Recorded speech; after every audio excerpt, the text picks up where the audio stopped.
Episode 3 Honduras.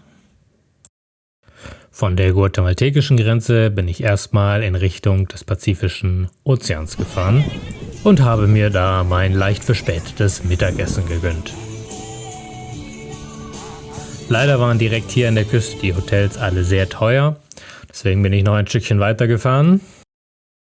Es gab im Prinzip zwei Optionen, entweder den Highway über San Pedro Sula zu fahren oder auf kleinen Straßen direkt nach Tela. Beide Möglichkeiten sind nicht so ganz super, da San Pedro Sula statistisch nicht die sicherste Stadt ist, man aber auf der anderen Seite auch nicht über die Landstraßen in Honduras fahren soll. Ich komme also an einer Toll Road an und frage da zwei Polizisten, welchen Weg sie mir empfehlen. Sie sind dann auch sehr entschlossen und sagen zuerst, ich soll nach San Pedro Sula fahren und dann fällt ihnen auf, dass es ja aber bald dunkel wird und dann sagen sie, ich soll doch die Landstraße nehmen. Ausländer wird schon keiner überfallen. Naja gut, ich wollte sowieso die Landstraße nehmen, also bin ich da lang gefahren. Es war eigentlich richtig klasse Dirt Road, richtig super zu fahren. Also man konnte mit Kino sicherlich irgendwie 60, 70 Stundenkilometer fahren.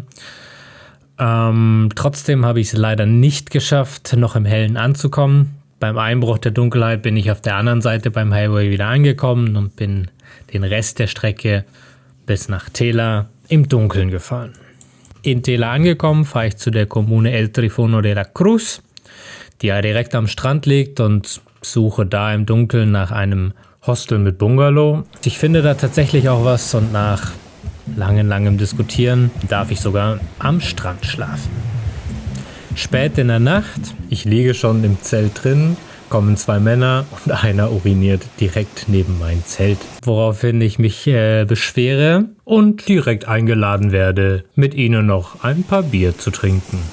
Ich nehme die Einladung gerne an und setze mich zu ein paar Hondurianern ans Lagerfeuer und verbringe dort eine angenehme Nacht.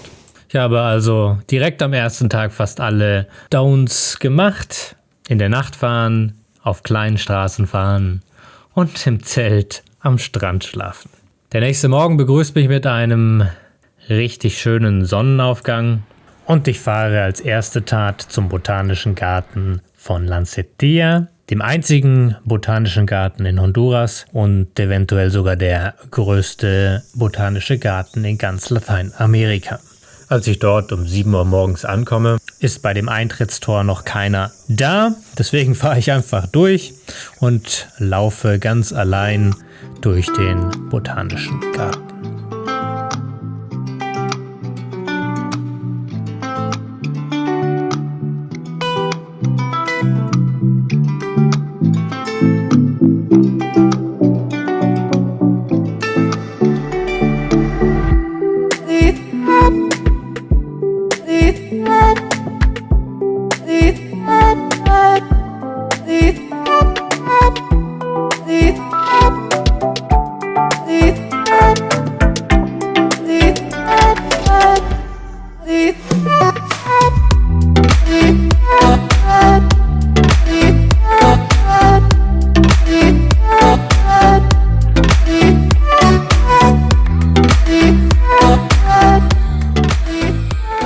Danach fahre ich weiter zu einer Lagune.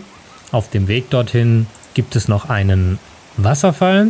Als ich den Wasserfall dann sehe, bin ich sehr enttäuscht, weil ich denke, ernsthaft, habe ich jetzt wirklich dafür Geld gezahlt? Aber zum Glück täusche ich mich und der richtige Wasserfall befindet sich weiter unterhalb.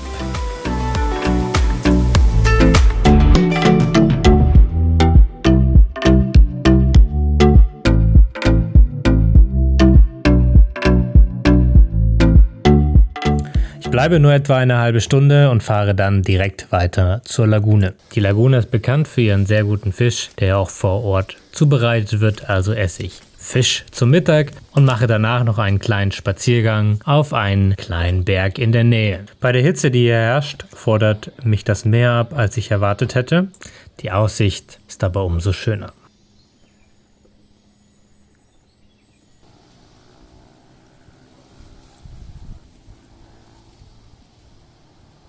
Von hier fahre ich in eine Stadt namens Comayagua, die sehr, sehr verlassen aussieht. Es ist Sonntag, muss man dazu sagen. Nachdem ich erfolgreich ein Hotel gefunden habe, mache ich mich auf den Marktplatz, wo tatsächlich ein bisschen Leben herrscht. Hier höre ich einem Straßenmusiker noch eine ganze Weile zu und esse einen Hotdog. Ein Fehler, wie sich herausstellen sollte, denn am nächsten Tag geht es mir gar nicht gut und ich muss noch eine Nacht länger bleiben, bis ich mich wieder in der Lage fühle, weiterzufahren.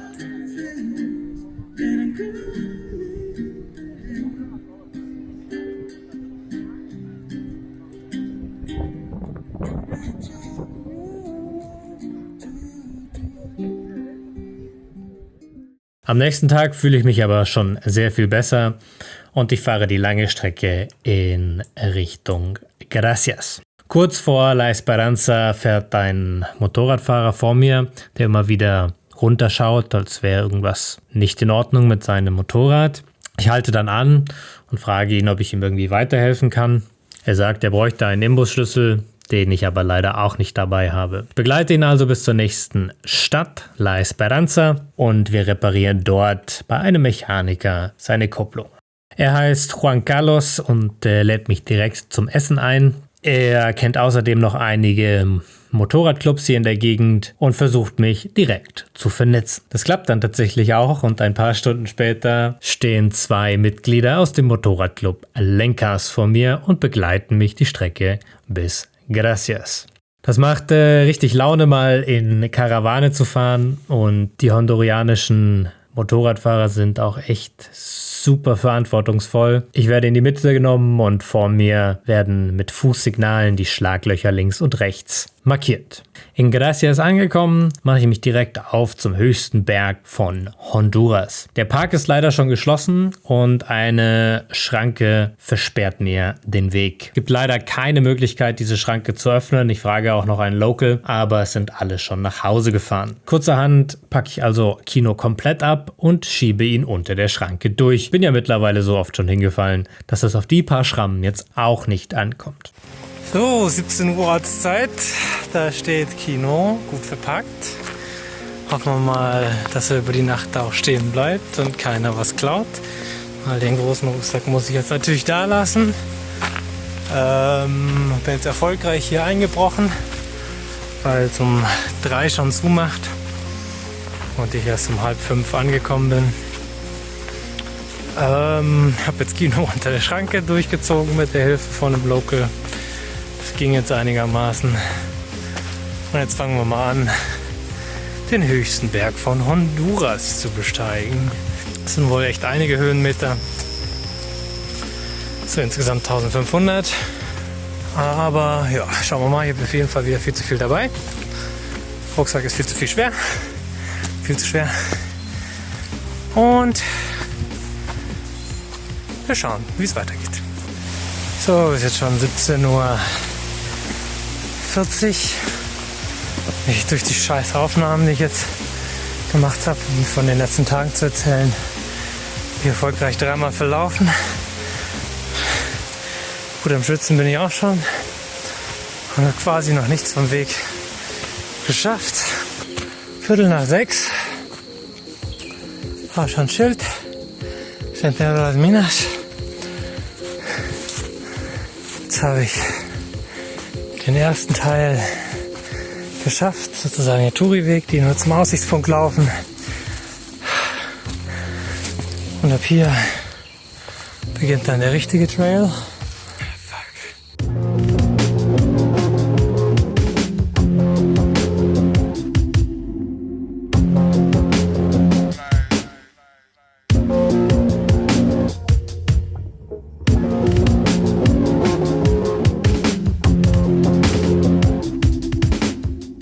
So, ist jetzt 7:15. Kurz vor der ersten Campsite. Man sieht es schon ziemlich dunkel, was ganz geil ist. Also mit dem bloßen Auge sieht man noch was, mit der Kamera jetzt nicht. Ist, dass überall Glühwürmchen sind und überall kleine Lichter aufpoppen beim Laufen. Das ist ganz cool. Am ersten Campamento angekommen.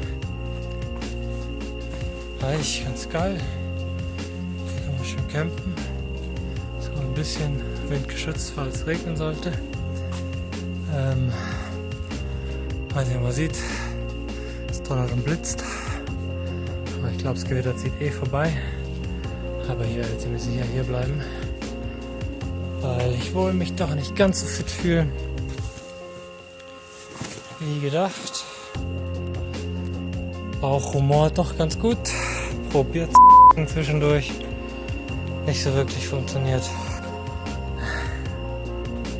So, jetzt erstmal aufbauen, hinlegen. Vielleicht nochmal probieren und entspannen.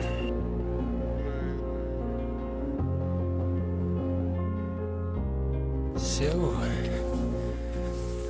Jetzt ist ungefähr 8:25 Uhr, glaube ich.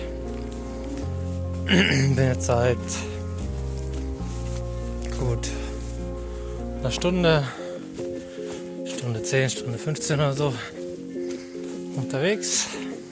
Ja, war auf jeden Fall eine gute Entscheidung, gestern im ersten Campamento zu schlafen, weil das Gewitter dann tatsächlich noch kam und ordentlich gepisst hat. Und so unter dem Dach eine ganz geile Sache, wurde ein bisschen kühler. Außenzelt musste ich nicht aufmachen. Hab dann morgen alles abgebaut. Natürlich wieder ein bisschen zu spät los. Meinen Rucksack unten verstaut. Ich benutze jetzt meine Jacke so als Rucksack. Einfach nur ein bisschen Flüssigkeit dabei. Was zu essen. Wir werden sehen.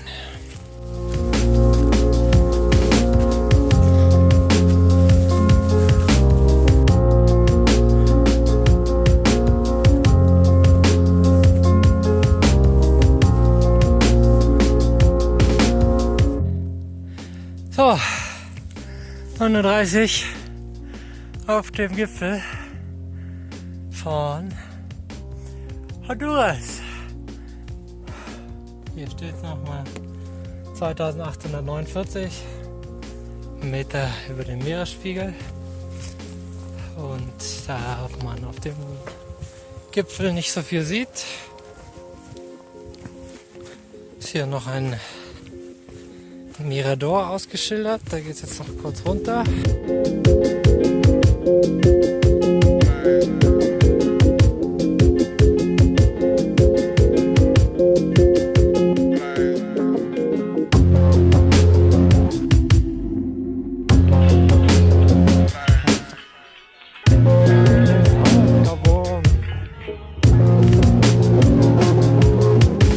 Fast wieder unten.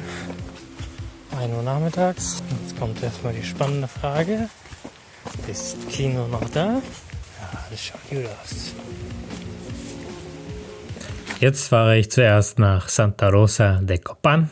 Von hier aus kann ich entweder 70 Kilometer Highway nach Copan fahren oder eine kleine Dirt Road durch die Berge nehmen.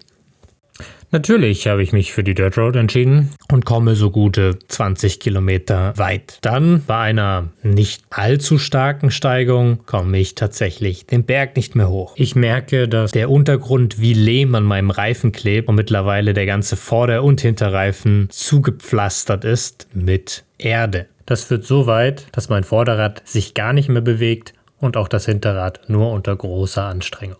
Von irgendwo taucht ein Mann auf und bietet mir an, behelfen, mit einem Seil das Motorrad händisch den Hang hochzuziehen. Von irgendwo tauchen dann auch noch ein paar Jugendliche auf und wir sind bald 7 Leute und schieben bzw. ziehen das Motorrad den Hang hinauf. Oben angekommen geht es aber immer noch nicht weiter. Die Lösung ist, dass ich bei dem Pickup-Truck von dem Mann mit dem Seil das Gepäck reinschmeiße und die beiden Jugendlichen mir das Schutzblech vorne abmontieren. Damit kann sich das Vorderrad problemlos weiterdrehen, auch trotz der ganzen Erde. Der weitere Weg ist so rutschig, dass ich tatsächlich trotzdem noch einmal umfliege, aber schaffe dann auch den restlichen Weg.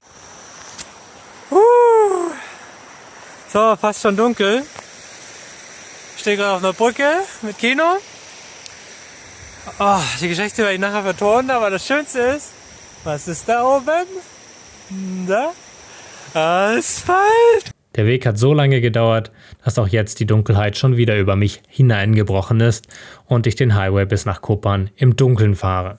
Zu allem Übel fängt es dann auch noch an, extrem stark zu regnen. Völlig durchnässt komme ich in Kopan an. Jetzt heißt es erstmal Sachen trocknen. Am nächsten Morgen fahre ich in die Ruinen von Copan. Das sind wahrscheinlich die südlichsten Ruinen des Maya-Reichs, das ich ab heute hinter mir lassen werde.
Da ich offensichtlich überhaupt nichts gelernt habe von der gestrigen Aktion, fahre ich auch heute statt dem Highway wieder eine Dirtstrecke in Richtung Cocoyagua, wo ich mich mit einem weiteren Motorradclub verabredet habe.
Die Strecke ist zum Glück nicht ganz so schlimm wie die von gestern, allerdings wartet sie mit der größten Flussüberquerung auf, inmitten der sich meine DJI Action Cam direkt einmal abschaltet. Auf der anderen Seite angekommen, fahre ich zur verabredeten Tankstelle, als ein Biker nach dem anderen eintrifft. Ich bin hier mit den Indios Rodantes verabredet, die gleich in voller Mitgliederzahl auftauchen. Wir fahren anschließend in das Heimatdorf des Motorradclubs und ich werde direkt zum Essen eingeladen. Aber hier hört die Gastfreundschaft der Indios nicht auf. Im Haus des Präsidenten wird mir ein Zimmer fertig gemacht und ich bleibe ganze 3 Tage. Während dieser Tage bekommt Kino einen neuen Ölwechsel, wird ausgiebig gewaschen und wir fahren verschiedene Aussichtspunkte an.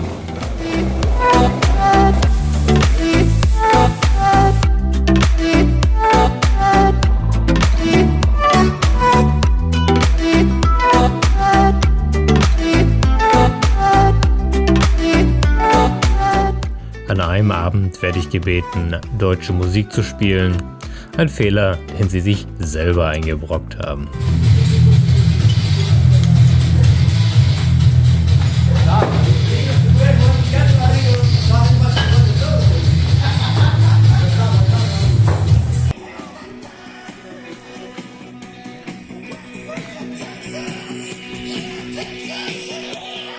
Wir essen mal hier, mal da. Spezialitäten, von denen ich den Namen bereits wieder vergessen habe, und begutachten auch die Antiquitätensammlung eines Mitglieds. Am letzten Abend fahren wir nochmal zu unserem Lieblingsaussichtspunkt und ich muss sagen, dass selbst in so gastfreundlichen Ländern wie in Lateinamerika die Erfahrung mit den Indios nochmal heraussticht. Ich bedanke mich für die definitiv besten 3 Tage auf meiner Reise durch Honduras. Ich werde euch immer in Erinnerung behalten. Doch auch wenn es gerade super schön ist, will ich weiter in das kleine Land mit dem hippen Präsidenten, El Salvador. Aber das ist eine Geschichte für das nächste Kapitel.